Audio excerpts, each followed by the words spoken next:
200 वर्ष पहले जापान में 2 राज्यों में युद्ध छिड़ गया था। छोटा जो राज्य था, भयभीत था, हार जाना उसका निश्चित था। उसके पास सैनिकों की संख्या कम थी, थोड़ी कम नहीं थी, बहुत कम थी। दुश्मन के पास 10 सैनिक थे तो उसके पास 1 सैनिक था। उस राज्य के सेनापतियों ने युद्ध पर जाने से इनकार कर दिया। उन्होंने कहा कि तो सीधी मूढ़ता होगी, हम अपने आदमियों को व्यर्थ ही कटवाने ले जाएं, हार तो निश्चित है। और जब सेनापतियों ने इनकार कर दिया युद्ध पर जाने से, उन्होंने कहा कि यह हार निश्चित है तो हम अपना मुंह पराजय की कालिक से पोतने जाने को तैयार नहीं, और अपने सैनिकों को भी व्यर्थ कटवाने के लिए हमारी मर्जी नहीं। मरने की बजाय हार जाना उचित है। मर के भी हारना है, जीत का तो कोई संभावना मानी नहीं जा सकती। सम्राट भी कुछ नहीं कह सकता था, बात सत्य थी, आंकड़े सही थे। तब उसने गांव में बसे एक फकीर से जाकर प्रार्थना की कि क्या आप मेरी फौजों के सेनापति बन के जा सकते हैं। ये उसके सेनापतियों को समझ में ही नहीं आई बात। सेनापति जब इनकार करते हो तो एक फकीर को, जिसे युद्ध का कोई अनुभव नहीं, जो कभी युद्ध पर गया नहीं, जिसने कभी कोई युद्ध किया नहीं, जिसने कभी युद्ध की कोई बात नहीं की,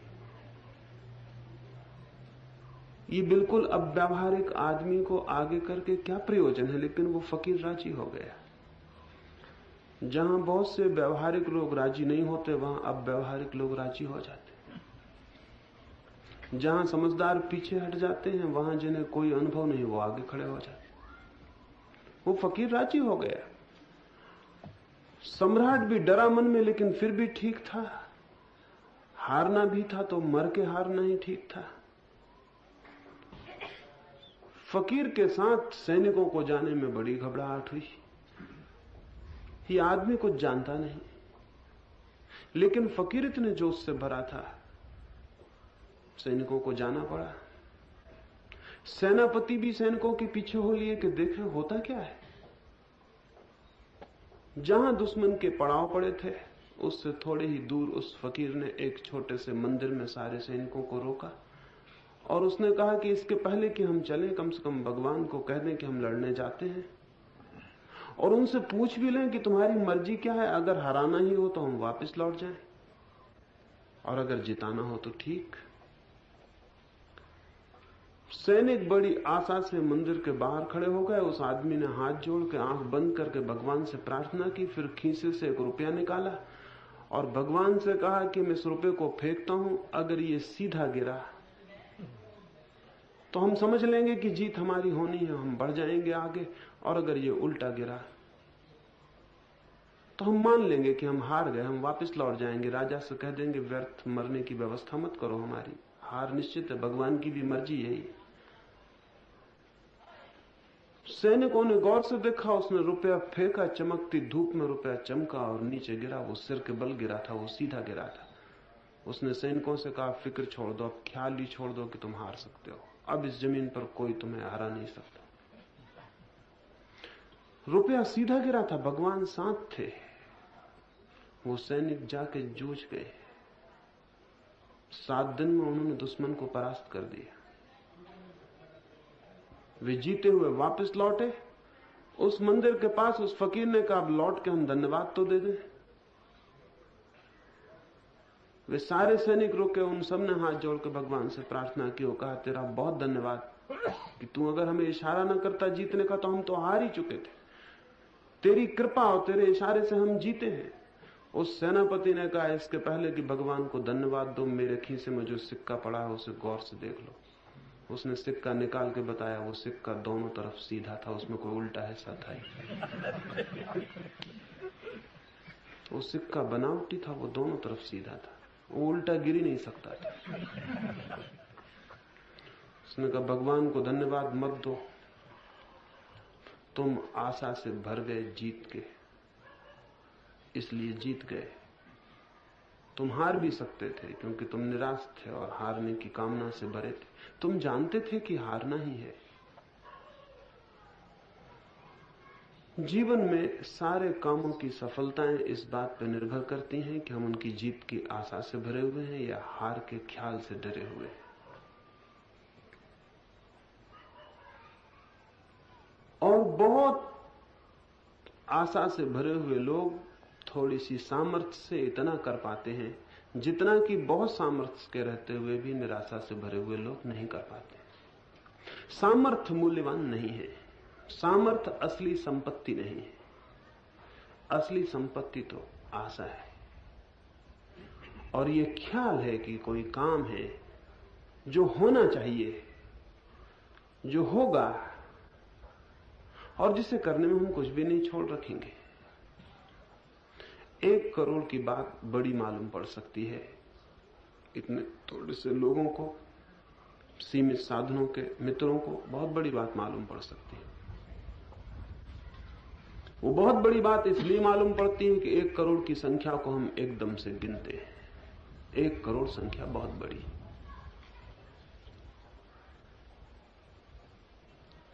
एक घटना मुझे याद आती है। एक गांव के पास एक बहुत सुंदर पहाड़ था। उस सुंदर पहाड़ पर एक मंदिर था। वो 10 मील की ही दूरी पर था और गांव से ही मंदिर दिखाई पड़ता था। दूर दूर के लोग उस मंदिर के दर्शन करने आते, उस पहाड़ को देखने जाते। उस गांव में एक युवक था, वो भी सोचता था कभी मुझे जाके देखा ना, लेकिन करीब था कभी भी देखाएगा। लेकिन एक दिन उसने तय ही कर लिया कि मैं कब तक रुका रहूंगा, आज रात मुझे उठ के चले जाना है। सुबह से धूप बढ़ जाती थी, इसलिए वो 2 बजे रात उठा। उसने लालटेन जलाई और गांव के बाहर आया। घनी अंधेरी रात थी। वो बहुत डर गया। उसने सोचा छोटी सी लालटेन है, 2-3 कदम तक प्रकाश पड़ता है और 10 मील का फासला है। इतना 10 मील का अंधेरा इतनी छोटी सी लालटेन से कैसे कटेगा? इतना है अंधेरा, इतना विराट, इतनी छोटी सी है लालटेन पास में, इससे क्या होगा? इससे 10 मील पार नहीं किए जा सकते। सूरज की राह देखनी चाहिए, तभी ठीक होगा। वो वहीं गांव के बाहर बैठ गया। ठीक भी था, उसका गणित बिल्कुल सही था और आम तौर से ऐसा ही गणित अधिकतम लोगों का होता है। 3 फीट तक तो प्रकाश पहुंचता है और 10 मील लंबा रास्ता है। भाग देना 10 मील में 3 फीट का, तो कहीं इस लालटेन से काम चलने वाला है? लाखों लालटेन चाहिए तब कहीं कुछ हो सकता है। वो वहां डरा हुआ बैठा था और सुबह की प्रतीक्षा करता था। तभी एक बूढ़ा आदमी एक और छोटे से दिए को हाथ में लिए चला जा रहा था। उसने उस बूढ़े से पूछा, पागल हो गए हो? कुछ गणित का पता है? 10 मील लंबा रास्ता है, तुम्हारे दिए से तो 1 कदम भी रोशनी नहीं पड़ती। उस बूढ़े ने कहा, पागल, 1 कदम से ज्यादा कभी कोई चल पाया? 1 कदम से ज्यादा मैं चल भी नहीं सकता, रोशनी चाहे 1000 मील पड़ती रहे। और जब तक मैं 1 कदम चलता हूं तब तक रोशनी 1 कदम आगे बढ़ जाती है। 10 मील क्या, मैं 10,000 मील पार कर लूंगा। उठा, तू क्यों बैठा है? तेरे पास तो अच्छी लालटेन है। 1 कदम तू आगे चलेगा, रोशनी उतनी आगे बढ़ जाएगी। जिंदगी में अगर कोई पूरा हिसाब पहले लगा ले तो वहीं बैठ जाएगा, वहीं डर जाएगा और खत्म हो जाएगा। जिंदगी में 1-1 कदम का हिसाब लगाने वाले लोग हजारों मील चल जाते हैं और हजारों मील का हिसाब लगाने वाले लोग 1 कदम ही नहीं उठाते, डर के मारे वहीं बैठे रह जाते। तो मैं आपको कहूंगा इसकी बहुत फिक्र न करें। हिसाब बहुत लंबा, चिंता की बात नहीं है। आप ये तो सोचिए मत कि ये 1 करोड़ तो बहुत होते हैं, और ये भी मत सोचें जैसा दुर्लभ जी भाई ने कहा कि 1-1 लाख रुपया 100 लोग दे दें। 1-1 लाख देने वाले 100 लोग नहीं खोजे जा सकते, लेकिन 1-1 रुपया देने वाले 1 करोड़ लोग आज ही खोजे जा सकते।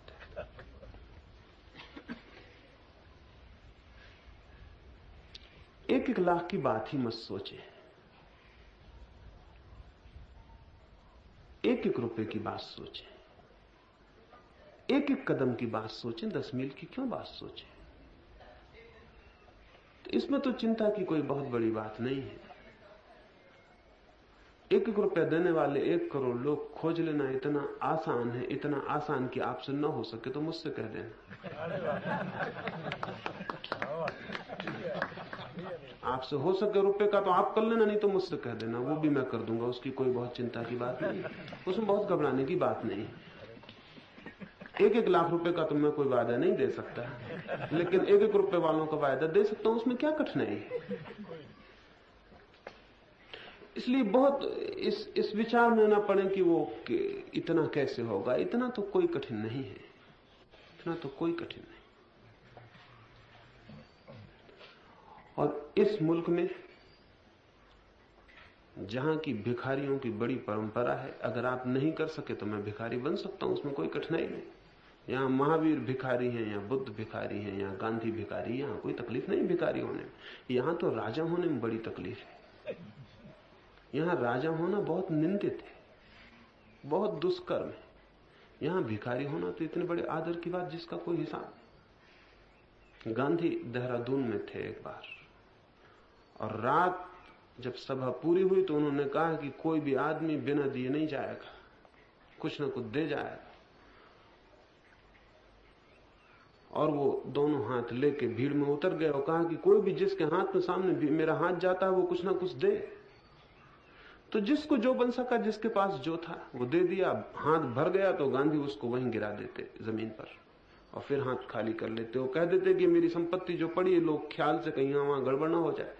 वो उस भीड़ में 2500 हाथ बार भरा और उसको उन्होंने जमीन पर गिरा दिया। फिर वो तो गिरा के चले गए और कार्यकर्ताओं को कह गए कि जमीन से बीन लाना। महावीर त्यागी उन कार्यकर्ताओं में एक थे। वो बीन बांध के लाए, बहुत से रुपए थे, बहुत से गहने थे। रात 1 बज गया, उस सब बीनने में लोगों के पैरों में यहां वहां हो गया और सब जमीन पे फेंक गए थे उस भीड़ में। वो रात को सब हिसाब, वहां जब पहुंचे तो देखा गांधी जागे हुए। उन्होंने उनका सब हिसाब ले आए, उन्होंने सब हिसाब दिया, इतने 1000 रुपए हुए हैं, ये इतना हुआ है। एक औरत के कान का एक ही बुंदा था। गांधी ने कहा दूसरा बुंदा कहां है? कोई औरत मुझे एक बुंदा देगी ये तुम ख्याल कर सकते, तुम वापस जाओ, एक बुंदा और होना चाहिए, क्योंकि मैं मांगने खड़ा हो जाऊंगा तो कोई औरत ऐसी हो सकती है हमारे मुल्क में एक कान का बुंदा दे दे और एक घर ले जाए? ये बिल्कुल संभव नहीं। इसमें गलती तुम्हारी होगी, तुम जाओ, दूसरा बुंदा वहां होना चाहिए। महावीर त्यागी ने पीछे कहा कि हम इतने घबराए कि बूढ़ा आदमी है कैसा है, एक तो वहां डाल दिया, ये सब उपद्रव किया, और अब हम इतनी रात बीन बांध के लाए हैं अंधेरे में, और कहता है कि एक बुंदा इसमें कम। वापिस गए, वहां तो हैरान हुए, एक बुंदा ही नहीं मिला, और कुछ गहने भी मिले। वो बुंदा तो मिल गया। गांधी ने कहा मैं मान ही नहीं सकता था कि इस मुल्क में मैं मांगने जाऊं तो एक बुंदा कोई दे दे, दोनों दे। तो इसलिए वो तो कमी थी, और ये तुम और भी ले आए, कल सुबह और देख लेना गौर से, वहां कुछ और दे।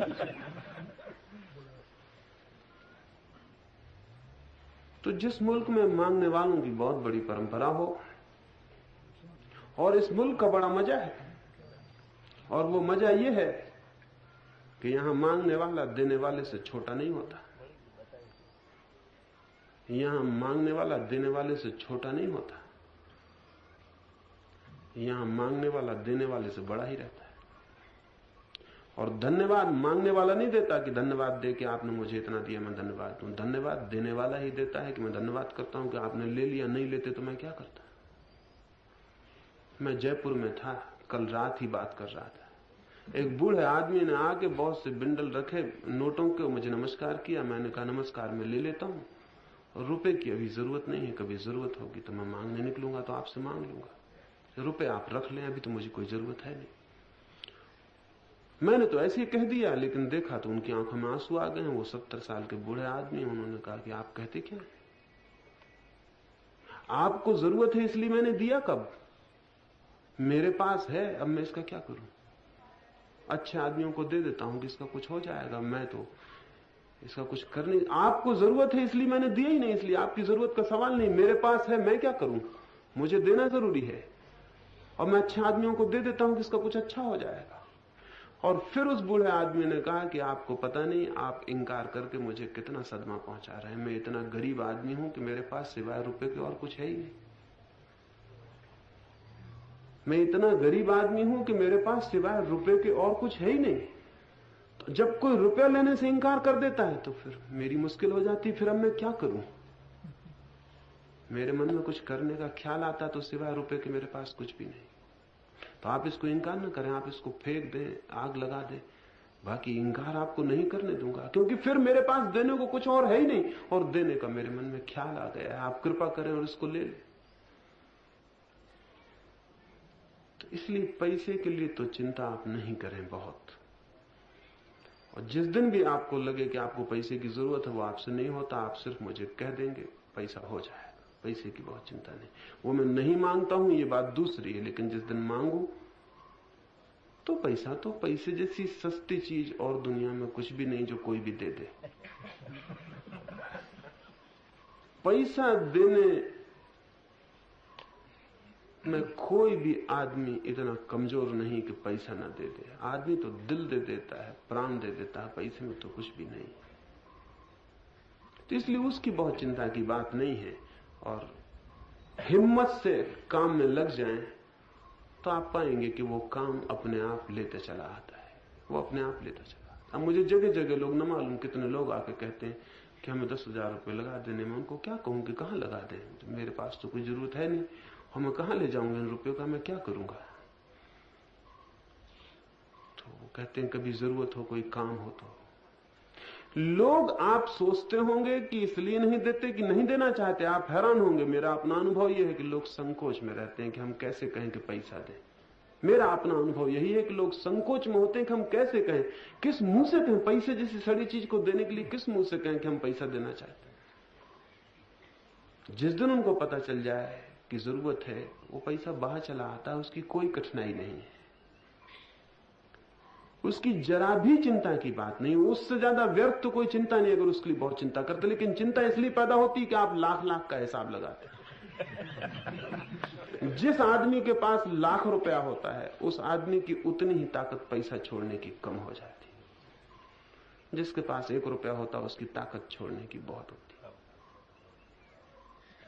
एक फकीर था, मुसलमान फकीर हसन।